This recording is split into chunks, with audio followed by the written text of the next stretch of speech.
Hi everyone, welcome once again to Transform Church Online. I can't wait to get into the message and hear what our speaker has for us today. Before we do, please do us a favor by sharing this broadcast on your social media platform so we can reach others with these live transforming messages. This is as simple as clicking the thumbs up icon on Facebook, and if you're joining us on YouTube, please do the same, and also don't forget to hit the subscribe button. We would love to see you in person. Please visit us at 88 Argo Drive, Truganina. That's in the western suburbs of Melbourne. Now, as we get into the message, feel free to engage with us and share your thoughts on the message, or just say hi and let us know where you're joining us from. Let's jump right into it now and join our speaker for today, Pastor Gregory J. Williams, as he brings us this message titled, The Anatomy of Faith. Sure. All right. So, the message title I have for you today is called The Anatomy of Faith.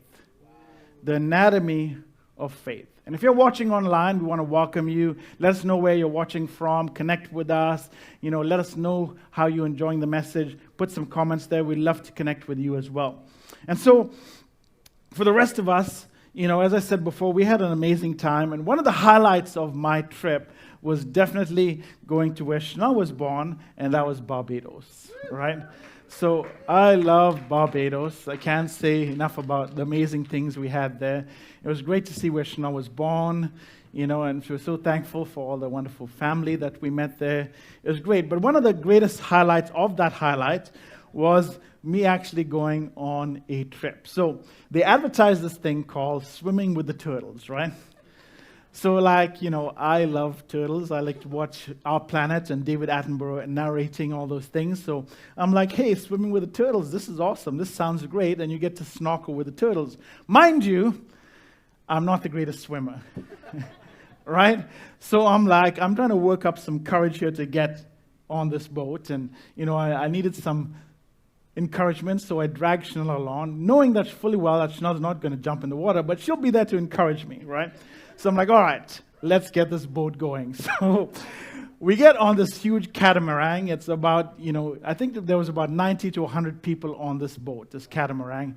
So we go out, it's beautiful weather, beautiful clear blue water. You can see right down into the depths, And so on the trip there, it lasts for about 3 or 4 hours, and so we're getting out there, and so I try to talk to some other people. I met this guy named Emmanuel, and Emmanuel was actually from England, but he was born in Nigeria. And he was about this high, but he was actually one of the Navy guys. He used to be in the Nigerian Navy, or his family's part of the Nigerian Navy, and I said to him, hey, I'm not too confident in this snorkeling thing, because the most I've ever gone into water is about this deep, right? I love water. You can't get me out of the shower, you can't get me out of the beach, but I'm comfortable as long as I'm this deep in the water. Anything deeper than that, and it's going to be in panic mode. So I tell him, I'm like, hey, I'm not too confident. He's like, I can help you. It's going to be great. Plus, you're going to get this life jacket. It's going to be okay. And, I'll watch out for you when we get underwater. So the boat pulls up to the place where these turtles are supposed to be, right? And here's the moment of truth, right? And everyone's putting on their gear. They give you this life jacket. You put on this life jacket. It's strapped around your waist. And you have to blow into it to inflate it. And I'm blowing as much as I can because I want as much air in this thing as you could possibly get. And so he comes along with me, and he's like, don't worry, everything will be okay. But he has his daughter. His daughter's about 6 years old, right? So I'm thinking logically, hey, if I'm drowning or his daughter's drowning, who's he going to save, right? So I'm here by myself. And Chanel's there, you can do it.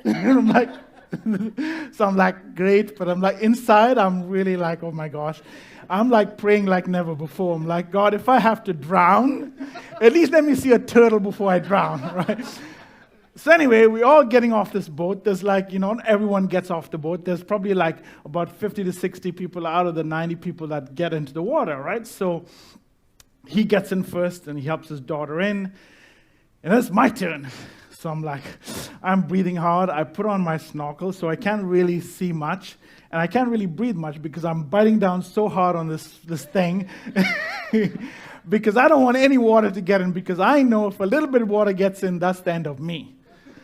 So I'm going to water and I'm hyperventilating, literally. I'm breathing hard. My snorkel is fogging up.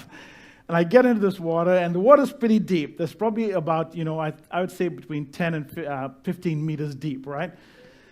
Before we get to that place, it's probably close to 30 sometimes. And the guy goes, you can look down, you're going to see stingrays and hopefully some turtles and stuff like that. So there's about, as I said, about 40 to 50 people in the water, and there's 2 guys that are supposed to be watching out for all of us, right? So I'm like, okay, Jesus, take the wheel. Right? So I get into the water, and it's full panic mode because I have no trust that this life jacket's going to hold me, because this little guy, he got in the thing, and he's fine, and he's an expert swimmer, and it's holding him. But I'm like, I'm much bigger than you are, so I don't know if the same life jacket's going to hold me. Right. So I get in the water, and I'm like panicking like crazy. I'm breathing hard. I'm just hoping that this thing could hold me. And then apparently, Chanel tells me later that they were saying there's some turtles over there, but at this point, I could care less about turtles. I was just trying not to die, right? So eventually, after a few panic moments, I realized that this life jacket is actually holding me. So I'm like, okay, I'm not drowning, I'm not sinking. Maybe it's time I try to do a little bit of, swimming to see if I can do something. So then I was able to stretch out and do a little bit of looking down into the water. But until I had confidence in this life jacket, I was in full panic mode, right? So big story, end of story. I didn't get to see any turtles because apparently the turtles were way over on that side, as I said. And at that moment, I was just trying not to die. So next, they pulled up and they went to another place, and this is where the water was much deeper, about 30 meters. And it was super clear, and you could see all the fish. And by this time, I'm confident that I can do this with this life jacket. And so I'm swimming around, snorkeling, and looking at all these fish. Which brings us to the point, is this. It's until you learn whom or what to trust that you can let go of your fear. Right? And I imagine for a lot of us, we found ourselves in a similar situation where you felt fearful, right? Where maybe you're a teenager and you get behind the car or the driving the first time, and you have this huge automobile that you have to steer, and you're not confident, and you're like, I hope I can drive this thing. And you might be excited about it, but there's a little bit of fear on the inside, right?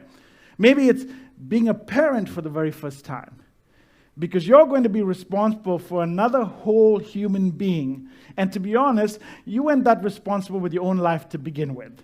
Now you have to take care of someone else, and you're not sure whether you can do this. There's a little bit of fear. Am I going to be a good parent? Am I going to be able to take care of this child? What if something happens? What if this happens? And there's a little bit of fear on the inside, right? Or maybe it's like you're trying something new for the very first time. And like me, you find it challenging because it's not something that you're familiar with.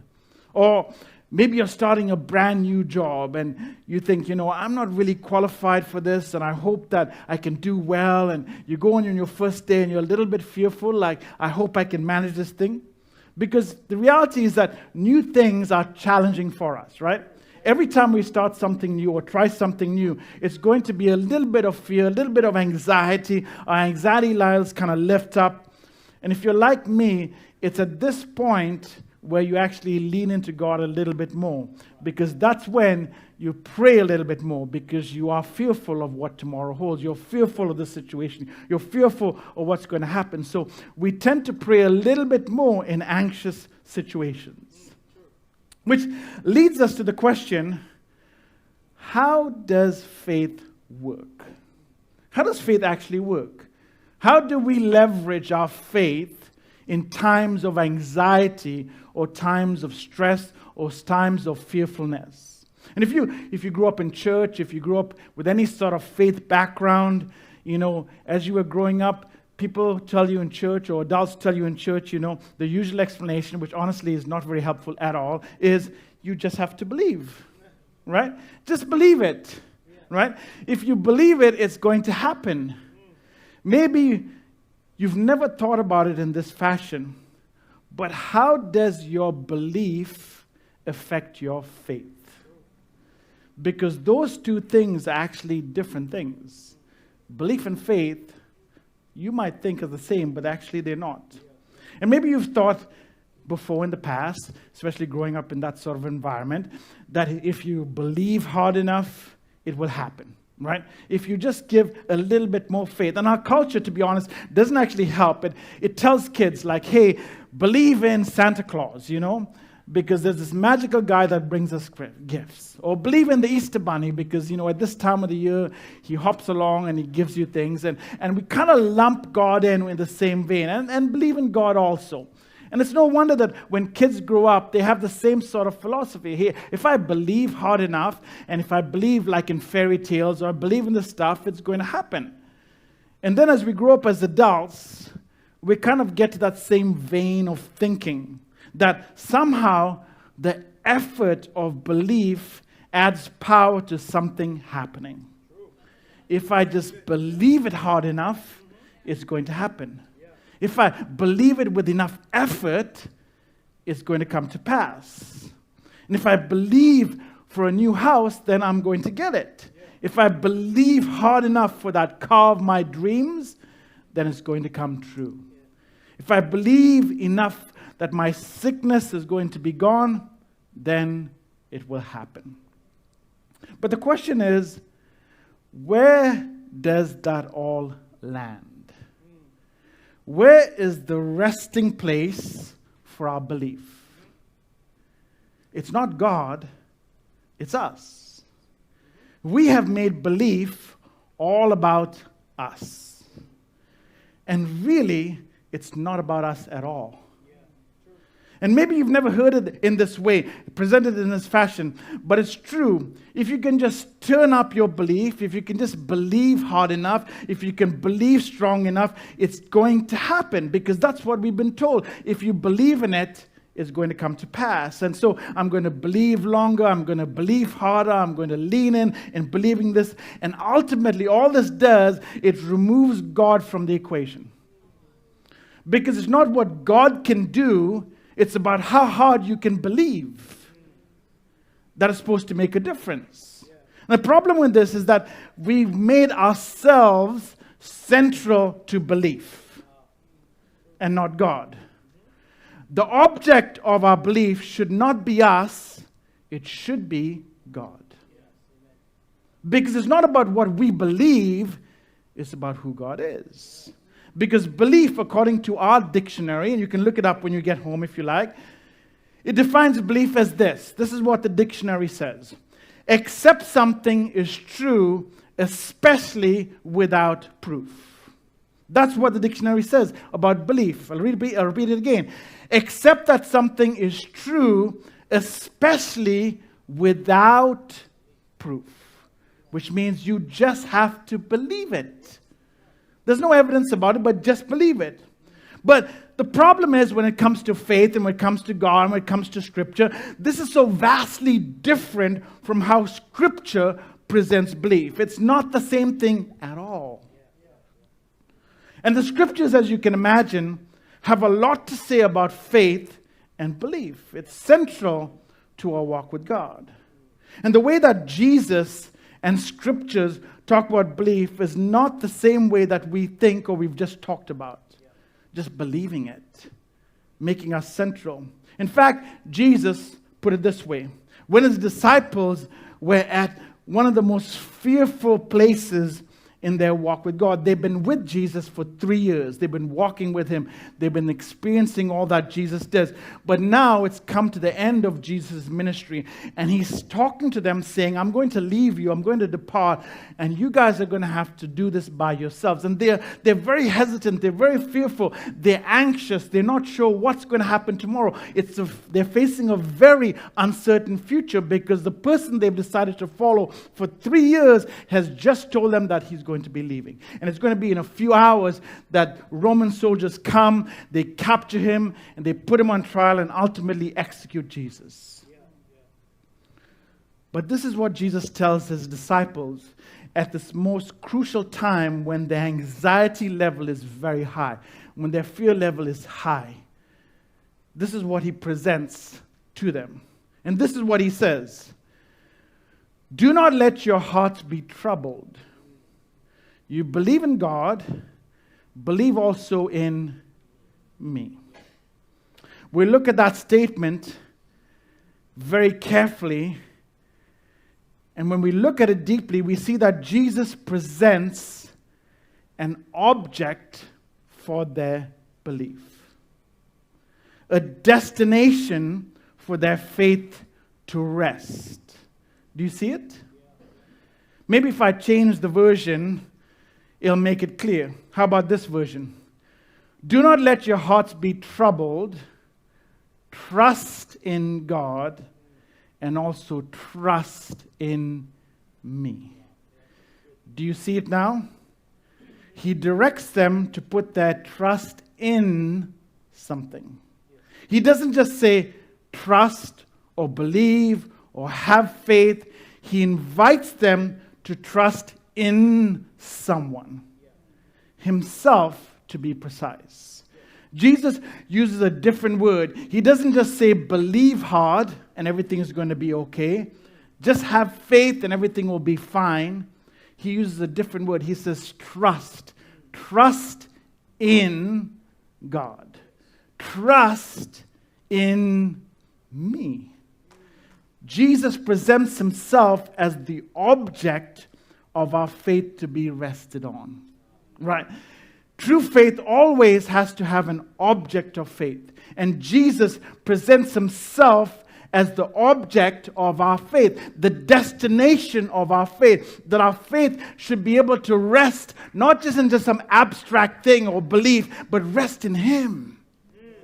He is central to what he's saying. So Jesus is not just saying believe without proof. He's saying to his disciples, trust in me based on what you've seen me do. Trust in me based on all that you've experienced, that you've gone through with my life. Remember, this is almost at the end of Jesus' ministry, and they've been with him for almost 3 years, and they've seen him do things that are unexplainable, that defy explanation. They've seen him raise the dead. They've seen him heal the sick. They've seen him heal the blind. They've seen him restore the paralyzed. And so Jesus says, based on all the things you've seen and experienced, put your trust in me.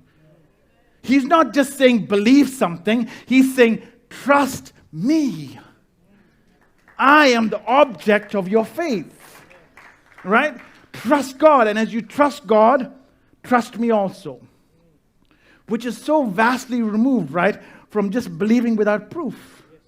Jesus is not saying just believe without proof. He's saying faith is not just believing something hard enough.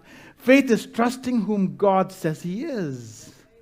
So our faith is not based on what we see or what we even might believe. Our faith is based on who God is.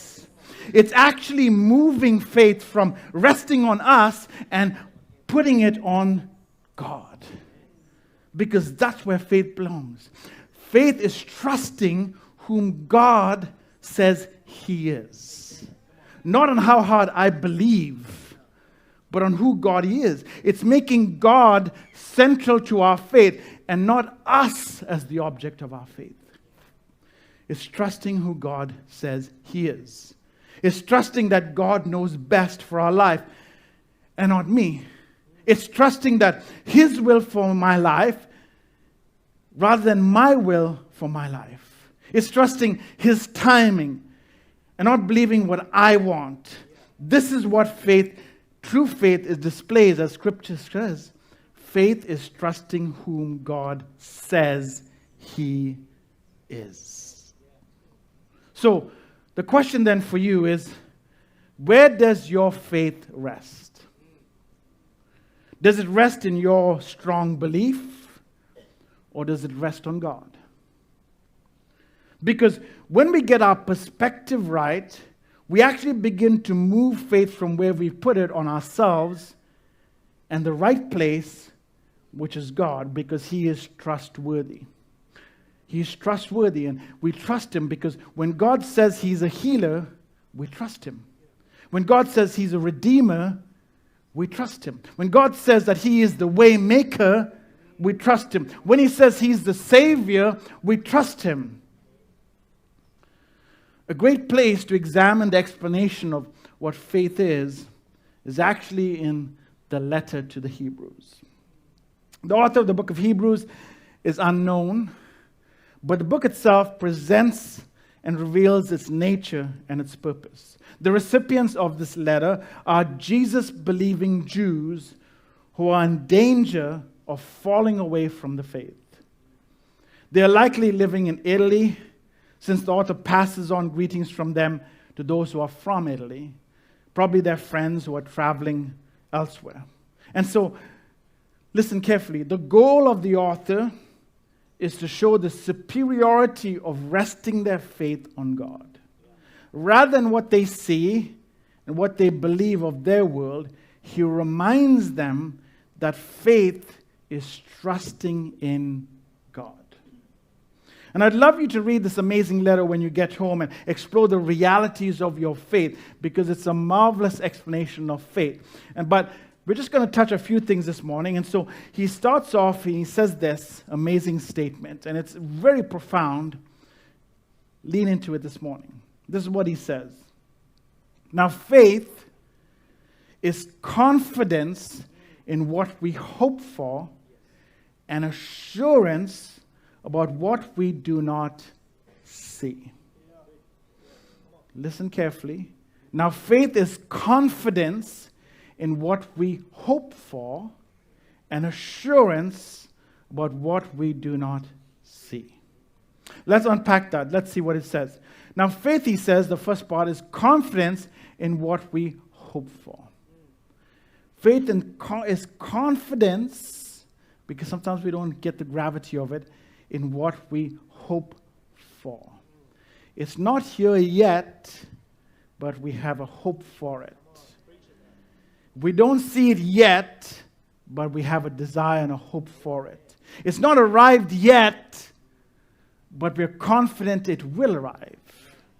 And where is this confidence? What is this confidence in? This confidence is in whom God is. Right? It's knowing that God has the best for us. Even sometimes when we don't always completely understand what happens or what tomorrow holds or how things are going to turn out. That's why our faith is essential in resting on God, because our faith is actually putting to the test or put to the test when you are unsure about tomorrow. When you choose to rest in God, when you don't have a certainty about what's going to happen. Where you don't know what tomorrow holds, but you trust that God's got your back. Where you don't know how that new job will turn out, that you move cross country for, but you trust that the God who provided it has you at the best. Where you have confidence in not what you believe or want to happen, but confidence in who God says He is, and that He will never take you to a place that's bad for you. And knowing that even when it does not look like you're about to win, as we sang this morning, that you are actually set up for victory. And so the author says this, now faith is confidence. I'm confident in what I hope for, not based on my hope, but on who God is. That's where my confidence rests. And then to further clarify, he says this, an assurance about what we do not see. I'm assured. There's an assurance there, even if I don't see it, because I trust God. I trust God because even though it's not physically here, it's not even in the realm of my view, but I'm confident and I have assurance that if God said it, it's going to happen. Because He declared it, it will come to pass. My confidence is in who God is and not what I see or what I touch or what I feel or what's even in the realm of my view, but it's in God, because whatever He said that will come to pass has to come to pass, because that's who He is. This statement, to be honest, if you take it at face value, it makes no sense. It makes no sense at all. In fact, the King James Version says this: now faith is the substance of things hoped for and the evidence of things not seen. Substance means that's something I can touch. It says faith is the substance of things hoped for, but I don't have it. And you look at the statement and say, how can I be confident in something that it's not even here yet? It's something I hope for. I don't have it. I don't touch it. I don't feel it. I don't sense it. I don't experience it. So how can I be confident in this? It makes no sense, right? How can I be assured? How can I have assurance in something I don't see? How can I be assured of something that is not even present yet? How can I have so much confidence in this? I can't touch it. Where's my assurance if I don't have it? It's only when you add the component of faith in who God is that that statement makes sense. It's only when you leverage God into that statement and your faith rests on Him that it makes perfect sense. Because that's what it says. Now, faith is confidence in what we hope for, and assurance about what we do not see. So what he's actually saying, that true faith is trusting God for whom He is. And so therefore my confidence is not in what I see, my confidence is in Him because He cannot fail. It rests in our hope in Jesus. It rests in Him. And we are reassured about the things, even though we don't see it yet, because we know who God is, and God cannot fail, and God cannot lie, and He can't change His word. So whatever He said will happen, has to happen. And therefore my confidence, my faith rests on Him and who He is.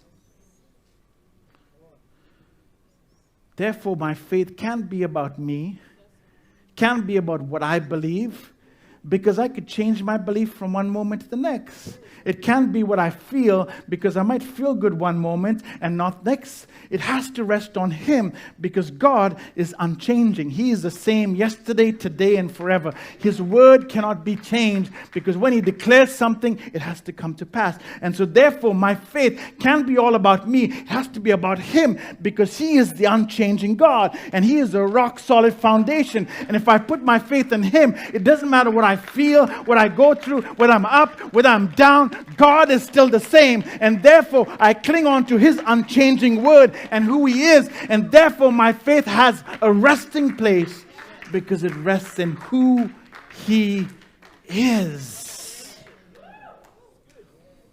He can't fail. And to hammer this point home, the author provides us with a myriad of examples. And you can actually read it in chapter 11, because he lists off a bunch of people that actually put their faith in God contrary to what they saw and what they felt and what they actually experienced. They put their faith on who God is. And we don't have the time to go through all of it, but this is what he says in one verse. He says, by faith, Noah built an ark to save his family. When Noah was asked to build this ark, there was no such thing as rain. It didn't exist. The earth was watered by a mist. And God said, I want you to build an ark because it's going to rain so much that there's going to be no land. And Noah looked out to all the sphere of what he was experiencing. And if Noah went to a scientist and said, hey, I heard this, that it's supposed to water so much there's going to be rain, it's like, you're talking nonsense. We've never experienced that in our whole world. It's never existed. But Noah had a relationship with the one he trusted. And in spite of all that he saw and all that he experienced, he built an ark to save his family because he trusted who God said He is. His faith didn't rest on what he saw, what he experienced, what he thought would happen. It rested on who God is. That he was true to His word. He had a relationship. And so when he heard the voice of his God, he did out of obedience. Next, the author says in another place, he says, by faith, Remember, the author's leveraging these people who trusted God. By faith, Abraham, when called to go to a place he would later receive as an inheritance, obeyed and went, even though he did not know where he was going.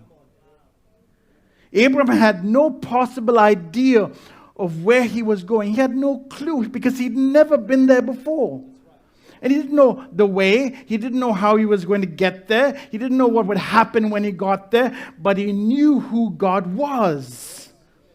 And so his faith rested not on his ability to travel or traverse across great distances, not on his great wealth, but on who God said he was.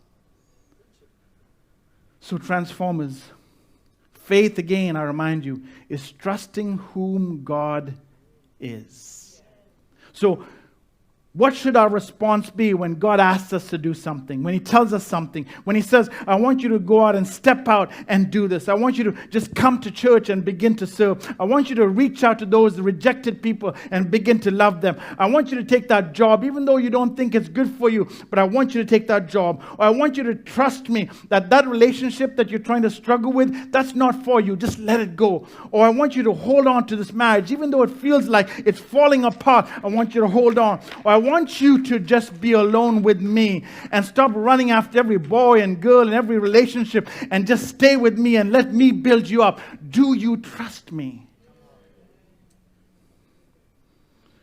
What should our response be when God says, I want you to step out like Noah and like Abraham and all those people in Hebrews 11? What should our response be? It should be this. Outcome is God's responsibility. Obedience is ours. Outcome is God's responsibility. Obedience is ours. Obedience requires trust. So let's begin to trust God a little bit more. Even when we don't completely understand what tomorrow holds, because we're not trusting in tomorrow, we're trusting in who God is. We're not trusting in our ability to get things done or for us to manage the situation. We're trusting in who God says that He is. And He will never lead you down a path to destroy you. We don't completely know, but let's trust God. That's why we need to trust. And if you're still holding on to your anxiety or stress or worry, this means that you don't completely trust God. Right? The level of our anxiety in our life is a direct reflection of our level of trust. If our anxiety level is high, our trust level is low. If our anxiety level is low, our trust level is high. So you don't have to ask anyone. You can discern for yourself. Are you anxious? Are you stressed? Are you worried? Are you thinking about life in a negative way? Then you know that you haven't completely trusted God. Because you're worried about tomorrow. You're stressed about what the future holds. You're concerned about what's going to come down the bend. See, the opposite of courage, or fear, is not courage. The opposite of fear is trust. Courage comes when you know whom to trust in. When you trust someone, you can be courageous. And if you look into the scriptures over and over again, you find many examples where God encourages His people. He says, I'm with you. And they become confident. They become strong. So when you trust God more, you will fear less. So let's lean into who God is. Imagine, if you will, for a moment, if you allowed yourself to step out and be what God sees in you. Imagine a moment if you truly trusted Him, not just in the big situations, but in the little situations. What could happen if you said, God, I don't know what tomorrow holds, but I trust you. You are the object of my faith, and it will be amazing. And I don't know what's going to happen, but I know that I'll never fail because I'm with you. I might have ups, I might have downs, but I'll never be destroyed because you are with me. Come on, Transformers. I want you to imagine what kind of church we could really be if we really trusted God about even the small stuff in our life and stop worrying about all the little things and the stuff and all the programs and all the other stuff. What would your life look like if you lived trusting God for every moment of your life? How much worry you'd have to be eliminated from your life? How much stress could be eliminated from your life? How many issues could be eliminated if you said, God, I don't know what tomorrow holds, but I trust you. I don't know what's going to happen with myself or even my kids, but I trust you because you have me at your heart. Let's trust God for our future. Let's trust God for our kids' futures. Wow, imagine the stories of faith that we could hear and should hear when we start trusting God. Imagine how marvelous that would be because we could encourage one another. And as we step out on faith, the person next to us will step out because they said, if God can do it for you, He's going to do it for me. If God can do it for that person, He's going to do it for me. And that's why the author of Hebrews leverages Noah and Abraham and all these other people because he wants to show an example. If God did it for them, He can do it for you. Because they trusted not in their belief and not what they wanted, but they trusted in who God is. The reality is that all of those powerful stories of faith are right here in you right now. All it requires is for you to take a step of faith and trust who God is. Because I want to hear those amazing stories, don't you? I want to hear amazing stories of faith that will encourage me and lift my faith up. Encourage you and lift your faith up. So let me ask you again. Have you put complete trust in God? Or are you still holding on to something that you want control of? Before we conclude today, I know some of you are still struggling with faith. Struggling to trust God. Struggling to eliminate worry, struggling to eliminate anxiety, struggling to eliminate all these things in your life. You're asking God, like, how come this is not happening? I'm believing hard enough. But we've misplaced our faith. We've rested it not on God, but on ourselves. Because maybe you've never thought about it in that fashion. Because we've been indoctrinated to believe if I believe hard enough, if I give it all I've got, if I put my faith in me and believe that God is going to do it, He's going to do it. We haven't made Christ the object of our faith. We've made ourselves. Because we said, if I can just believe a bit harder, if I can believe a bit stronger, it'll all be okay. And it's not helped, has it? It's not changed your situation, has it? Because you believed as hard as you can. You're believing so much, you're turning blue in the face. It's not changed anything. Because we've still rested faith on ourselves and not on who God is. Because resting faith on God means I trust His timing. It might not be when I want it, but I trust that God has my best at heart. So I want you to take an opportunity today before we close to bring all those concerns, all those worries, all that stress to God. We're going to have a moment to be able to do that in a moment. But as I conclude, let me ask you a couple of questions so we can reorient our life in the right direction. How can you reposition yourself to trust God in your circumstance? How can you reorient your life and change the way that you've been thinking about faith and belief and put your faith in who God says He is and not on what you think you believe?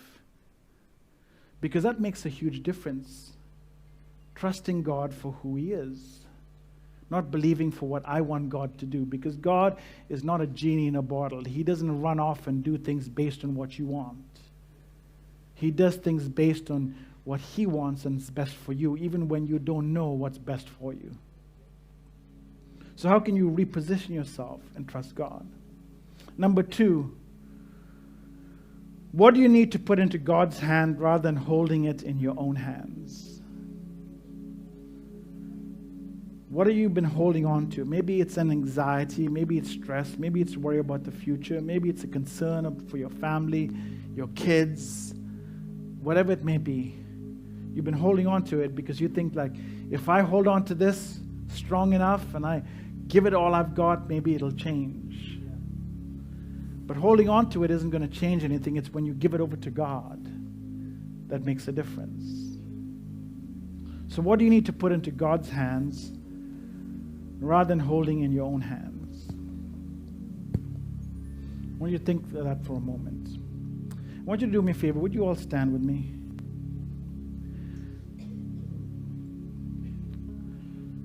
I want you to just think for a moment. I don't usually do this, but I want you to just take a moment to think. You know, if you don't know Jesus, then you can't trust him, right? And maybe you've been coming to church and you're present, but you still haven't put your faith and trust in Christ. Maybe you're here hanging out and thinking that will solve all your problems, but none of that makes a difference. You know, like people tell this to people all the time. Hanging out at McDonald's doesn't make you a hamburger. Hanging out in a garage doesn't make you a car. Being in the vicinity of church doesn't make you a Christ follower. You have to intentionally choose to put your faith and trust in Christ. And maybe you have people in your family, your mother, your father, they've made that decision and they can't make that decision for you. Every single one of us has to make an individual decision for ourselves to trust God, to put our faith in who God is, that he is Savior, that he is Redeemer, that he's able to change our life. And if you're here for the first time and you've never heard about Jesus, I encourage you to get to know Jesus. We're here to help you. And if you're visiting and you're not sure about where you are, make this home, because we have a great community and we want to help pastor you and grow you and help you grow in faith. And we're not just going to give you good feelings, we're going to help you grow. Make this home. Choose to be part of Transform, because this is a great place to help you grow. Be part of our church community. And finally, I want to pray for someone. I want to come down and pray for you, because I think this is an important juncture in your life journey. And if you've been struggling with anxiety, if you've been struggling with stress, you've been struggling with worry, you're going up and down, you're unsure about faith, I want you to come forward. I want everyone to close their eyes, because it's not about looking who comes up, it's about trusting God. If you'd like some prayer, I'd love to pray. Thank you for joining us today at Transform Church. We hope that you were encouraged by the message, and we are so grateful that you spent this time with us. Now, if you decided to follow Jesus or just have some questions, please get in touch with us using the email address shown below. We would love to guide you as you take these important steps. If you would like to visit us in person, we would love to meet you. Just let us know where you will be joining us, and we will be there with open arms to welcome you and show you around. We hope you will consider supporting us, and we would greatly appreciate your financial support to help us continue bringing you these messages. Please type the link shown below into your web browser, and it will provide you with all your giving options. It's been awesome having you with us, and we hope to see you again. Don't forget to apply what you have learned today and come back and let us know how this has helped you. Bye for now. We hope you have had an amazing week. See you next time.